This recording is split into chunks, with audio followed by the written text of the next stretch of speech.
Hi everybody and welcome to the Akumakast. I have no idea what number it is because as you know we haven't actually recorded this in a while, but yeah, we're back on the air and we actually have a studio for once, which is really awesome. So of course I want to say thanks to Akumakon for being our primary sponsor, as we are the Akumakast. I want to say thank you to the Wa Cafe up here in Galway for always being there whenever we needed food, and I want to say a special thanks to Flirt FM for letting us borrow their studio. And yeah, you know. And before I forget as well, we have to thank our latest sponsor for Akumakon, which is Jigsaw. Jigsaw's a really good cause. Go help out, and yeah, thanks for everything they've been giving us.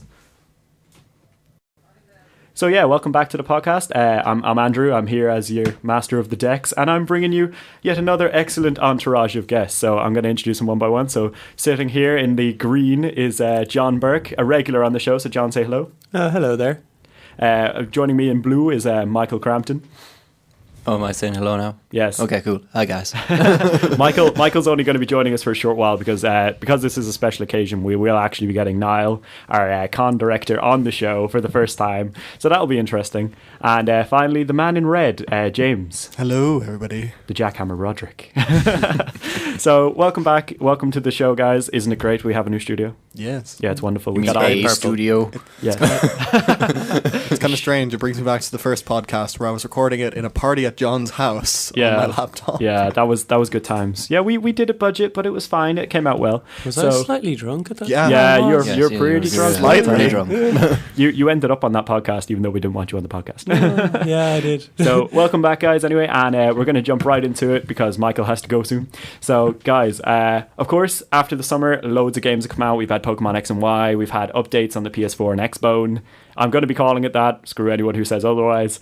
And we've got loads of new releases. So first, I'm going to say I was wrong. Well, I wasn't really wrong. I'm never wrong. But, you know, Pokemon X and Y turned out not to be as bad as I first feared. And they actually did bring some new original concepts like Horde mode, which is what I'm going to be calling it, when you fight, you know, big groups of Pokemon, which, again, just seems like the craziest, dumbest thing ever, but it's still pretty awesome to play. And, you know, the Mega Evolutions turned out, some of them were pretty good. So, guys, on behalf of me and everyone here at the Akumakast, I apologize for ramming on Pokemon X and Y so much. Do you guys have anything to contribute to this?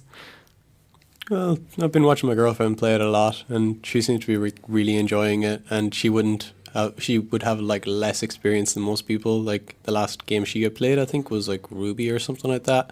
So she's a few generations behind, and she's really enjoying the changes so far. Yeah, I know. We had a Akuma Day there, you know, our sponsor day, where we get everybody in for free and show them the kind of stuff that goes on. And the one thing you just saw everywhere was people playing Pokemon, which was both cool and also really irritating. It was the day it released. Yeah, but yeah, it was literally the day it was released, so that's okay.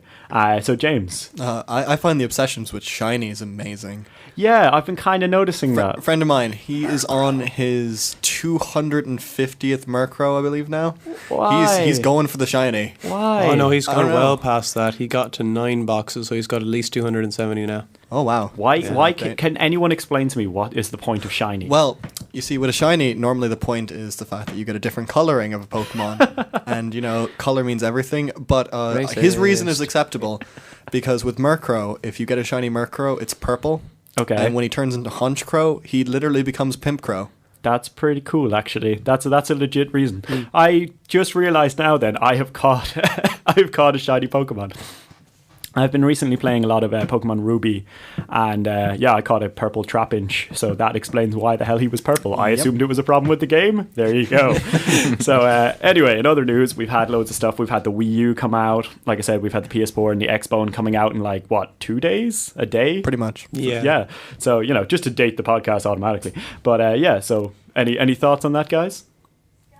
Yeah, PS4 looks cool. Are you going to be picking up anything? No, not for No. probably next summer or something. It'll be a good while before I pick anything up. I was originally going to go for the PS4. James just mentioned me before I started. Apparently, they haven't brought out many games, which irritates. It's the reason I switched from the PlayStation to the Xbox in the first place. It's launch titles. Xbox doesn't have a huge amount of launch titles either. But I don't know. I'm frankly agreeing with some of my friends, which is I'm going to just buy both and stop the console wars by being rich, and that's my preference. Well, if that could work for everyone. Privilege. Though first of all, my plan is to buy a PS3 because I didn't get one.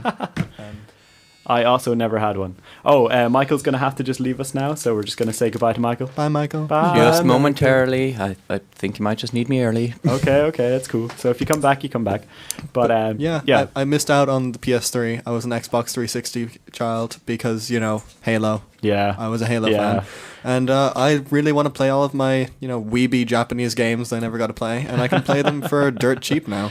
Well, I know I was always on the wrong side of the generation tracks, as it were. Like, I went from Sega Mega Drive, Dreamcast, GameCube, and then a Wii. Dreamcast is always great. Dreamcast is amazing. I know, I'm British. I like the Dreamcast. Ooh, God save the Queen. Did you have the Jedi pod racing game? I actually did not have the Jedi pod racing game. I played that like a demo of that. It's really good. Ages ago. It's really good. It's on the Nintendo 64. I have it. Yeah. It was on a lot of consoles, but it's really good. I might be visiting your house, James. That game, we should probably... it's a good way to segue into our Let's Play channel. So, guys, we started a Let's Play channel. It's called... it's Level 1 Gaming. There's a couple of different shows on it, but feel free to check us out. We're on Facebook. We're going to be opening up the YouTube channel pretty soon once we get our art through, so it'll be soon enough. But yeah, I'm inviting the guys to come and play with me and Michael when we do a few games. But at the moment we have a running series which is Salt and Pepper. The reasons for the names will become apparently clear when you see us play. But yeah, so please check us out on YouTube and Facebook, and feel free to like and subscribe for more. But yeah, I think pod racing could be an interesting kind of competitive game. It's a really good game. Now that we're getting all our equipment through, it'd be pretty awesome. Especially because eventually you just get bored and you just start crashing the pod racers, and it's fantastic. That's me pretty much every time I play any racing game ever. So as I say, we have the PS4 and the Xbox One coming out. I've noticed Forza is looking really good, like Forza 4. I'm not a big racing game fan, but I have a friend of mine who is really big into racing games. So he buys every edition of Forza that comes out every single time it comes out. And the one thing we always do is we sit down, both get controllers, both get a crap ton of Pringles, and just play away, only playing minis and only playing the Nuremberg Ring. So it takes about an hour and a half each time you want to kind of complete a track, but it's pretty fun, especially when you start crashing those minis and you can only do about 5 miles an hour. Just to balance it. Just to kind of balance it out to the PS, like the PlayStation side. Has anyone seen the trailer for Gran Turismo 6? I think I've seen a little bit of it. I haven't been able to watch the full thing because my internet's been a bit annoying. But yeah. Now you were talking about, was it golf carts or what were you talking about? Just like a Nissan Golf, just or Golf. even a Mini Cooper. Yeah, I think they were slightly revealing that they might have lunar buggies in Gran Turismo 6. That's pretty cool. So imagine going around the Nuremberg Ring in a lunar buggy. That's pretty sweet. I'd love if there was a moon track. Just the most random thing for them to put in there would be like low gravity moon track, where the only car that can actually go around it properly is the lunar lander or the lunar buggy. Okay, so John, you're going PS4. James, you're going both because you have money now. Yeah, well, soon I will have money. Again, I feel like I'm the outcast because I'm going Wii U. I will go with the Wii U when they finally release Pokemon Snap 2. Because let's face it, it's made for that kind of game. But it's I want to see Pokemon Stadium 3 with just all 716 Pokemon. I think 716. But yeah, I'd love to see that. I would take like an hour and a half just building my team for every round though. I just remember fond memories of Pokemon Snap. And just the fact that if they would put that on the Wii U, they would make so much money. That would be pretty hype. But that would be like printing money. You just can't do that nowadays. Yes, game companies don't want to make money anymore. I mean, look at yet another perfect segue into EA and what happened with Battlefield 4. So for everyone at home who doesn't know, EA released Battlefield 4 on the Xbox 360 and PS4. PS3, so that they can then again ask you to pay more money to get a digital copy for the next gen consoles. Xbox One, however, didn't do that. They said you buy our copy now, and then when you pay a tenner, you got to go to a store, redeem your code, and they'll give you a disc. So Xbox One living up to the digital download age. Yeah, it didn't go quite to plan. But when they released Battlefield 4, they accidentally region locked every player to Europe. So yeah, EA just showing that they really know how to play online games, You'd think with I don't know, all those years of experience with Battlefield, Bad Company 2, Battlefield 3, Battlefield 4, that they could have, gotten a launch and the servers right. But apparently the game is broken at the moment as well, and people are just falling back to 3 until patch it until up. all the patches are fixed. Yeah. That actually reminds me of so James, me and you were talking about this earlier. The dude who got his Xbox One early from Target. Yep. And So for those people who haven't heard this story, a guy pre-ordered an Xbox One from an American company called Target, which is just like a chain of supermarkets, kind of like Walmart. But basically, there was a kind of packaging error, and they actually shipped this dude his Xbox One weeks ahead of schedule. So this guy's been leaking everything about the Xbox One, how much games are going to cost on like digital download, everything online. So Microsoft saw this, and instead of being like, oh wow, this guy is doing basically more for our PR than we have, let's just shut him down. So they just bricked his console and just said, okay, yeah, we're sorry, we sent it out to you early, but you're going to have to wait until the release date like everyone else, because this guy was literally just spoilers for everyone kind of thing. But that guy, it must have been like waking up on Christmas morning, just walking outside and just being like, hey, I got a weird package today, opening it and finding a brand new Xbox One before anyone else in the world gets one. So yeah, good job. I'm just wondering, did it come with games, or was he just sitting No. there? I see, think that's- he had access to the live store. Yeah, for he a had while. access. He had access to the live store because it's on the original kind of server. As Would far they as I not know. pick up that it's like, oh, there's someone buying Xbox One games? See, on our That's the server? thing. That's the There's a thing. lot- He there's reviewer immediately, copies. as far as I know, he didn't buy anything. He just immediately kind of went on and started recording as soon as he could, so that he could start putting it out there. And like this guy's like YouTube channel just exploded as soon as Yeah, he people changed realized. his YouTube name to like #1 Xbox One source. Yeah, and so it's just like that this guy though, he literally did more for Microsoft than Microsoft has Yeah. done in their own PR campaign. And I can't it's weird for me though that they could just brick the console like that, just like nothing. Well, they didn't really brick it. As far as I know, they literally just locked him off. Yeah, they online. locked him off online, but the problem is the DRM patch hasn't come out yet. Oh yeah, they also brought that without out. because everyone knows they've changed their mind on the whole DRM policy, but that means until the patch comes out, your console is still needs DRM. Yeah. Yeah. So without it, his console is bricked. He can't play offline, he can't do anything with it until he gets the patch. But what would be really nice of them to do is to give him the patch, let him download the patch, and let him play offline and stream some games, because then it's kind of like, oh, look what our new console can do, but keep it quiet. Don't let Sony find out. Sony actually did get a few leaks as well. I think 1 or 2 people were sent out their PS4s. There's other reports of some early models being, broken, but again, you can't really believe many of those stories. Yeah. When Until you're you going to see the hear it from the evidence. Xbox side as Yeah. well, just because people are going to get the initial early hardware faults, which happen with every single piece of hardware Yeah, ever known yeah. to man. But So- have you heard how Nintendo are tackling the whole patching console thing? It's like the Wii U won't patch games. It will ask you to download a channel, and then that channel will patch games, but it will do it for you while you play other games. So it won't just like stop your game. You won't have to go into your game and it'll be like, oh, okay, just you got to wait while your patch downloads. It will let you play games while the patch is going on. So it does kind of what Steam does, where it updates while you're playing, which is kind of handy. The thing with Steam though is if you're downloading other new games, Yeah. and you try and launch a game, Yeah. it cuts out. Yeah, it does. It And takes, yeah. It's also like I remember when people are playing on the PS3 and you're trying to download a game and you decide, well, what am I going to do? I'll watch a DVD. Yeah. And you watch your DVD and you come back and realize it pauses your download while you're watching a DVD I because know. it's using all of that bandwidth. Yeah, I remember having issues like that with the Xbox when I was like, okay, I'm just gonna download a game or download like a demo, and then I go into a game and it's like your download has now stopped, and it's Yeah. like, but why? Just let me play my games, damn it! I don't want to have to resort to playing my PC. Actually, slightly related to Xbox One and PS3, Steambox. Yes. Oh, yeah. Excellent segue there, James, my friend. Internet 5. Yeah.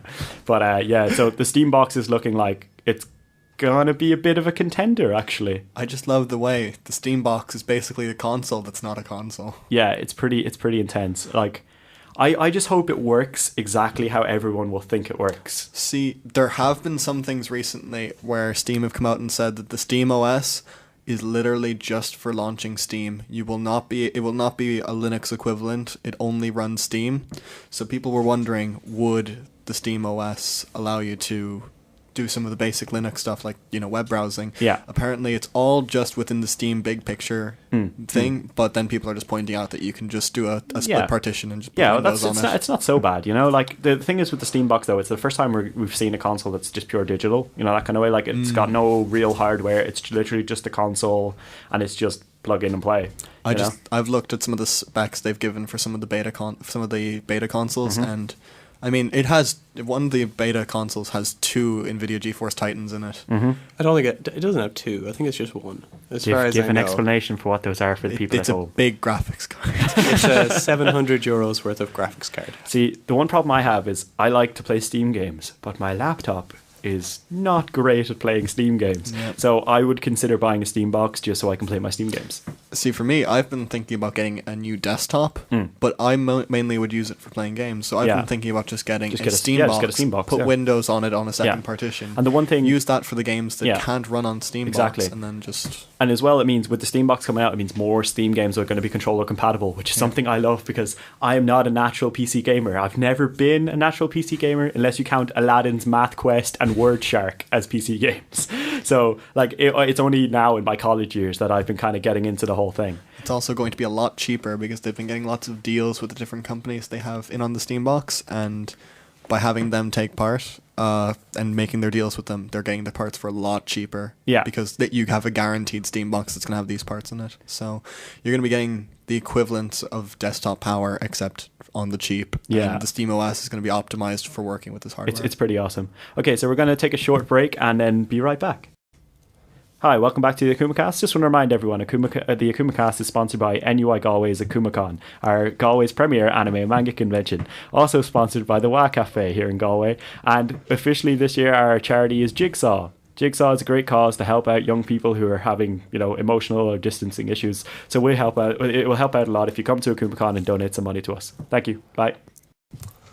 So after having a bit of chat about the Steam box, Niall has arrived. So say hello, Niall. Hi, I just arrived there during the break, silently stripped in the corner for the 3 gentlemen in the room. So that makes it sound like we record the podcast entirely in the nude, which is totally true. It's totally true. I will not hide that fact. But for those of you who don't know, Niall is actually the con director here for Akumakon. This is his first time on the show. Well, active on it. Yeah, actively on the show anyway. But so Niall, welcome to the show. You were actually basically I'm the producer in charge, of this show. It's great to finally be talking on this show. Yeah. And not trolling you with Lavender Town theme music. Yes, the Lavender Town theme music did get a little creepy.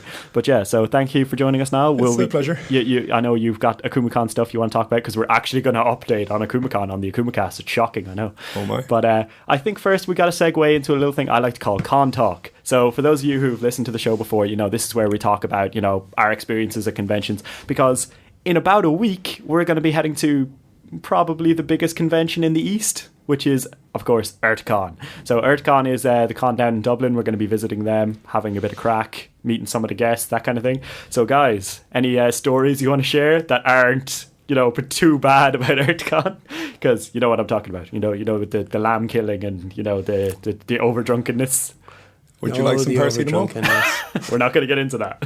So, John, you got any stories for EarthCon? Okay, I've got to try and come up with a story that doesn't involve heavy amounts of alcohol on the part of somebody who I know who may have drank a bottle of vodka and may have passed out in the hostel and then had to be dragged to the shower. But we don't talk about not just that. vodka. Yeah, Kinsey vodka. Yeah, we're not going. Yeah, like I said, we're not talking we're about not going that. into that. EarthCon, I really enjoyed the fair. I don't know why, but it's just the stupid little games that are just there, and if you play enough of them, you can just you win something, and it's a really cool little thing that was. Yeah, the Artifact is pretty cool. Year. Yeah, no, they're running it again this year. Apparently, they've got bigger games and stuff this year. Yeah, so I'm looking forward to that. Okay, that's cool. James, you got anything to say about EarthCon this year? This year? Yeah. Oh. Or any year. If you want to talk about a story. I don't know. EarthCon was my first anime convention. I went to it back in 2009, and that's why I decided to go and set up Akumakon. So that's pretty good praise. that is pretty good. There's also stories of recording the cosplay masquerade in one of the years and having a quote come out clear as day through the crowd that just said, I'd final her fantasy. And it totally wasn't James. No, totally wasn't Totally James. Brian. What are you looking forward to at EarthCon this year? I'm not sure in particular. I think I was kind of disappointed that Troy Baker wasn't going to be able to make it. Yeah, because I kind of wanted to go up to him and say, please say Power Slam, because Jace, League of Legends, Yeah, it would have been yeah, beautiful. that would have been pretty But high. like Steve Bloom, they Steve really Bloom, pulled out man. the Steve Bloom. for a backup guest. They really Yeah, pulled out. that's the some stops. backup guest. That's pretty awesome. I get to And talk to him and again. Niall, as this year's competitor against EarthCon, what are you looking forward to at EarthCon this year? And do you have a story for us? Oh, quite a bit. EarthCon 2009 was also my first anime convention. Unfortunately, I never met James up there.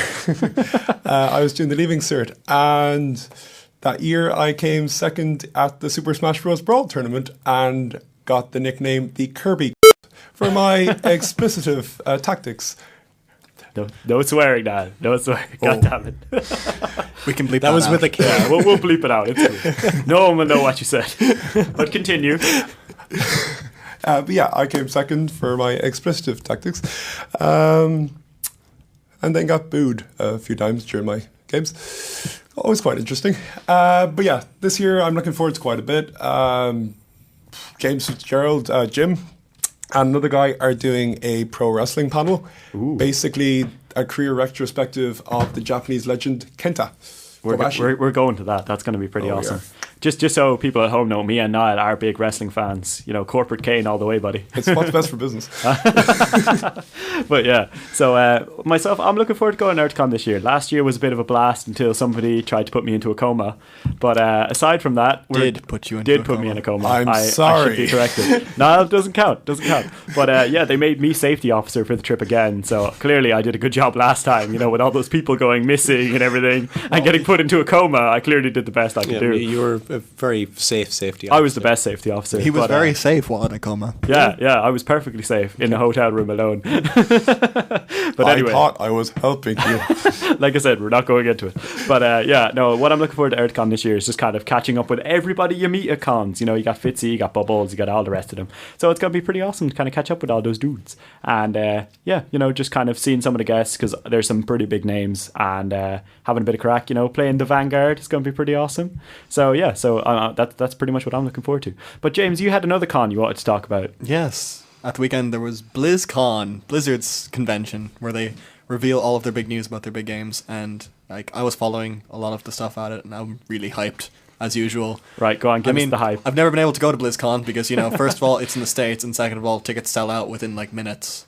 But yeah, so they had their first official Hearthstone tournament, which I'm in the beta of as of Friday, so I'm very happy. I was waiting for so long. Do you want to give us a rundown on what Hearthstone is? Oh, yes, of course. Hearthstone is Blizzard's new foray into the TCG market, the trading card game. What? Well, not In- really. It's basically an online card game. Yeah. That's kind of weird. You have cards based off of various heroes and characters from World of Warcraft and Warcraft series overall, and you play card games where it's kind of like a mixture of Magic and everything else. You have mana, you cast creatures beat people in the face, and you win. So in other words, it's horrifying.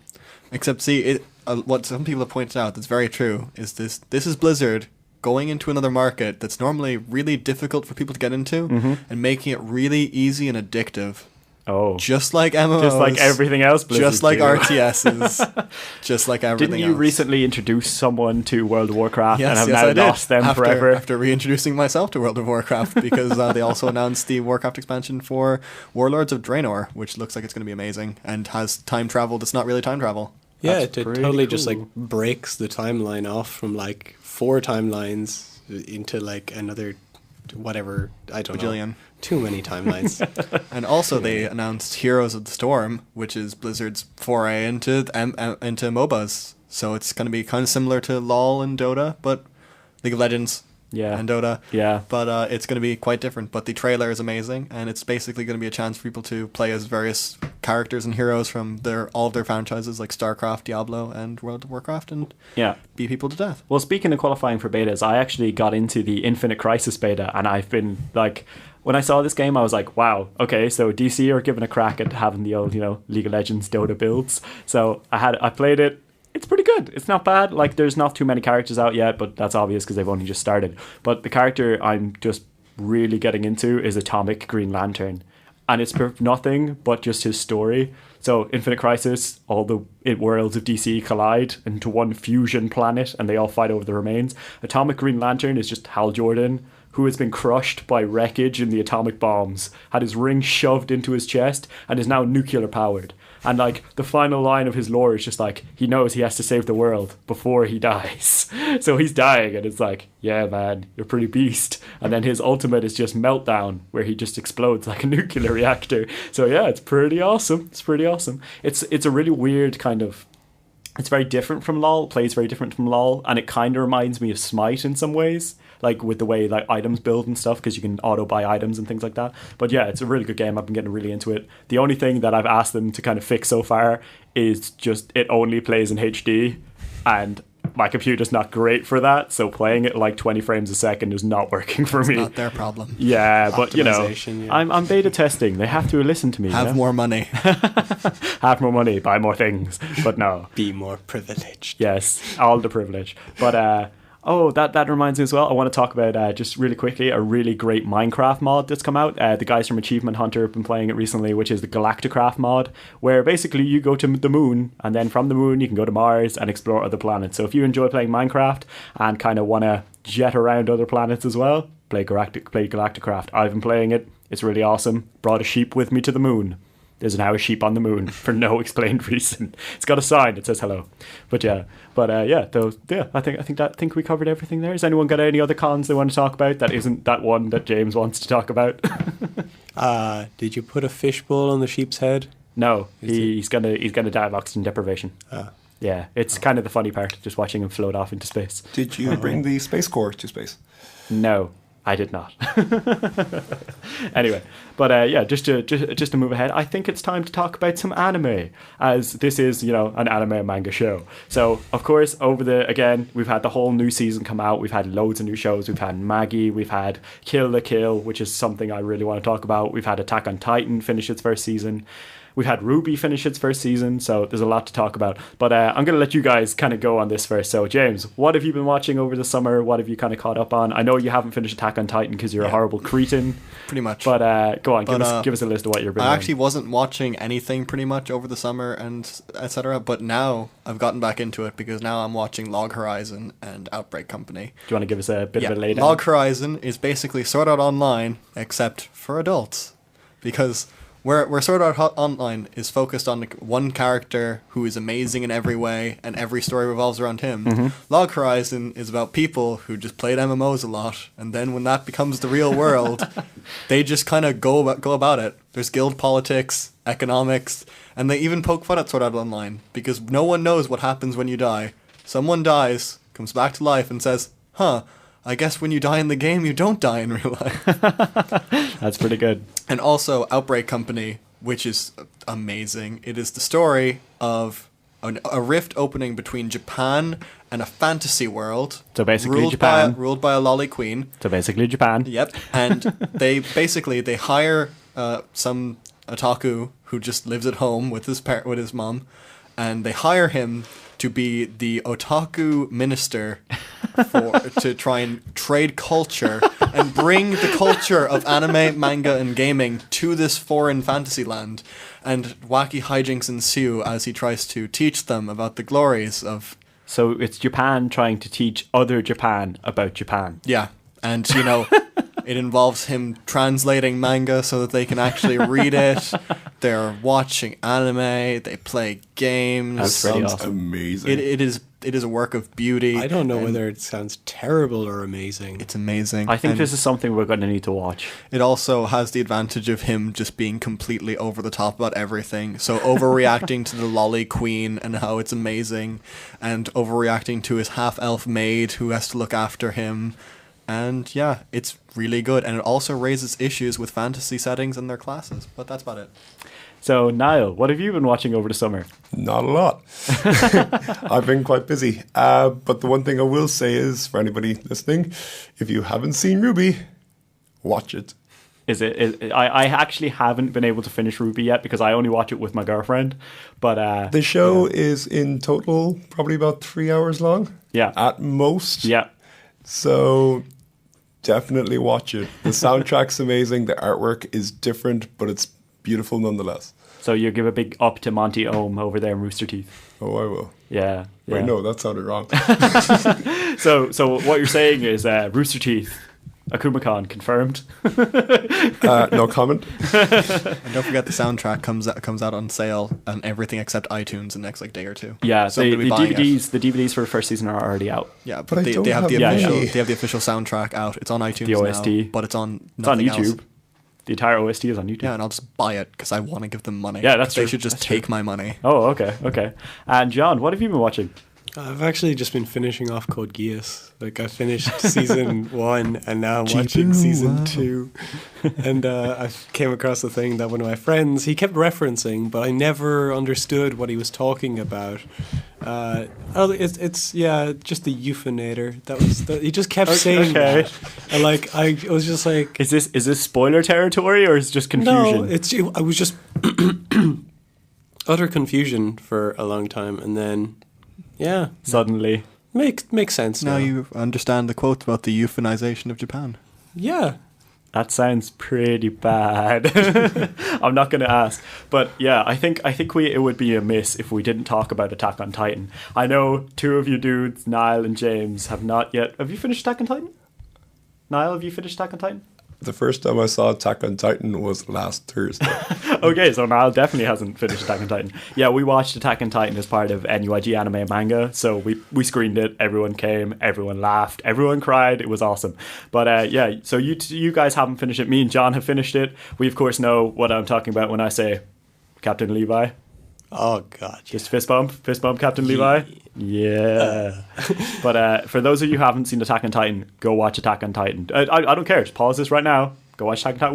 We'll wait for you. Just go do it. Or if you're feeling particularly like not watching serious stuff and want to laugh, you could just watch the Team 4-star abridged version. Of Attack on Titan, yeah. Yeah, the first episode they done is 20 minutes long of absolute hilarity. It's pretty awesome.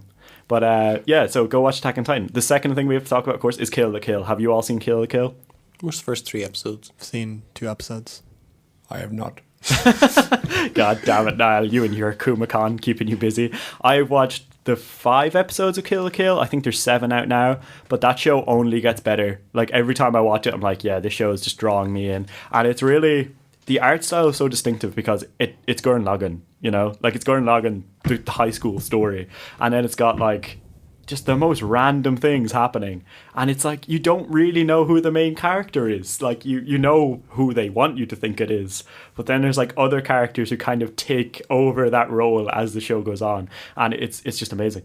Did you see the actual controversy from like a day or two ago? No, I did not. Where in a con in Asia, there was a Kill the Kill cosplayer who cosplayed as the main character Oh. in the suit. The rather revealing And, costume. it's quite revealing. Yeah. And a woman who was at a religious service nearby went up, started complaining at her and trying to cause a fight, and then called the cops on her. Oh. So this was literally a case of cops called on underboob. And yeah, the cops didn't do anything. Yeah. But the cosplayer was quite upset, and it goes to show that people be crazy. Yeah, but it's kind of understandable. Like, if you've never seen cosplayers out in public and then suddenly there's just a bunch of crazy looking dudes walking around armed. I just really wonder who thought it was a good idea to put an anime convention in the same center they're holding some sort of religious meeting. Yeah, but hey, you don't know what's going on in the background of other especially in places, convention centers. They could have a lot of things. Yeah. Oh God! You mean like the time I think there was a convention that was on at the same point as a Toddlers and Tiaras con? Well, yeah. So like I said, I've just finished Attack on Titan. I'm working my way through Kill the Kill, and well, there was another show I actually picked up and kind of watched the whole way through recently. I cannot. Sayonara Zaibatsu Sensei. It's a really weird show. I can't really explain what it's about because it bears no explanation. It's Shaft. It's weird. It's a really weird show. Shaft is the animation company. Yeah. It is just very Shaft. It's really weird. Go Shaft watch have it. also made Bakemonogatari Yeah. and Madoka. Yeah. So you can kind of It's see kind why of I crazy. You know it's but good. go watch like one episode of it and just For some reason, I thought of that 90s, 80s movie. we're not going there. We're not going into a sing along. We already did that. But yeah, so basically a lot of new anime out. The other thing I've been watching is Maggie. Have any of you seen Maggie? No? Okay, so we screened a little bit of this during a couple of weeks back actually, and I kind of got hooked on it. Like, I'm a big stickler for showing manga, showing anime, and this is basically the story of like Aladdin and Alibaba, just kind of retold with lots of like over the top fighting, and then you meet Sinbad, and Sinbad is basically Bishy God. Oh, like, Magi, is it? Yeah. Oh, okay. It's Maggie, the labyrinth of magic, But yeah, it's pretty awesome. But yeah, go watch it. If you're really big into bishy people, definitely watch it. If you're into cleavage, go watch it. Yes. Also, if anyone hasn't seen it, check out Internet Explorer's new anime foray into anime. Internet Explorer, actually, for anyone who hasn't noticed, Microsoft occasionally decides, how can we appeal to the East? By making it anime. So for Windows 7, they had Nanami Madobe, who also had a voice pack for Windows 7 that you can download that I was using and annoyed the hell out of people. And now they've also set up, so Internet Explorer has the Inori version, where by downloading this version, your homepage when you first come in is this anime character. And they've also made a 2-minute clip on YouTube of her as a magical girl with a transformation sequence fighting robots. That's pretty awesome. Internet Explorer. More badass than you originally thought. Internet Explorer just rising up a few levels in my eyes before plummeting again into obscurity. But yeah, before we wrap up, I believe Niall has some very special Akumakon related news. Well, earlier this morning, we confirmed our third guest this year, along with Mr. Hirokatsu Gihara, who has worked on numerous stuff for Studio Ghibli, My Neighbor Totoro. He's worked on Gundam Seed, Go Geass, among other things. And Mr. X the Dark One, Abridger for Yu-Gi-Oh! GX Abridged. We can now officially confirm that one of the nicest guys you will ever meet, Mr. Lawrence Simpson, also known as Masako X, is returning for a 4th time to Akumakon. We love Masco. Speaking of loving Masako, if Masako is listening, I love him very much. He will get the reference from earlier this morning. But yeah, it's super awesome to be getting Masco back. Masco he's been with Akumakon like pretty much since the start. Forever. Yeah. But yeah, no, we love Masco. He's an awesome dude. We really hope he'll keep coming back to us and keep getting involved, because he always puts on some of the funniest panels I've ever seen. I particularly enjoyed #Jazzy Beans. That was pretty awesome. Smooth jazz, Masako jelly beans. X. It was pretty awesome. But yeah, so any other news, Niall? Anything else you want to share? Yes, the cosplay calendar will be on sale, hopefully coming this Monday, depending on when this is going to be released. It'll be on sale for €12, including delivery. All profits will go to our chosen charity in Galway, Jigsaw. They are a youth charity who help teens. Yeah. Basically. So yeah, that'll be on sale. And as part of that, we'll be hosting a competition for the launch of the calendar, where if you buy a calendar for the month of December, up until the end of the month of December, you are entered into a draw for a free ticket to Akumakon 2014. So that'll be Akumakon 14, The Reckoning. Name confirmed. I've said it live on the air.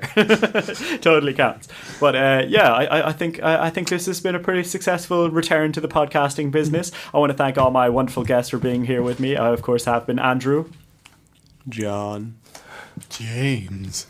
And this is Niall, who for the first time on this cast is not in his bedroom in Groningen. Yeah, it's great to have the studio. But thanks very much for listening. I hope you've enjoyed the show. And yeah, check back for more. We are going to be updating a lot more now that we have our new facilities and stuff. And yeah, you never know. Maybe you'll be hearing some of these dudes again. You'll definitely be hearing my voice again, so get used to it. But yeah, thanks for listening in, and we'll see you next time. Bye. You leave me now. You take away the biggest part of me. Ooh.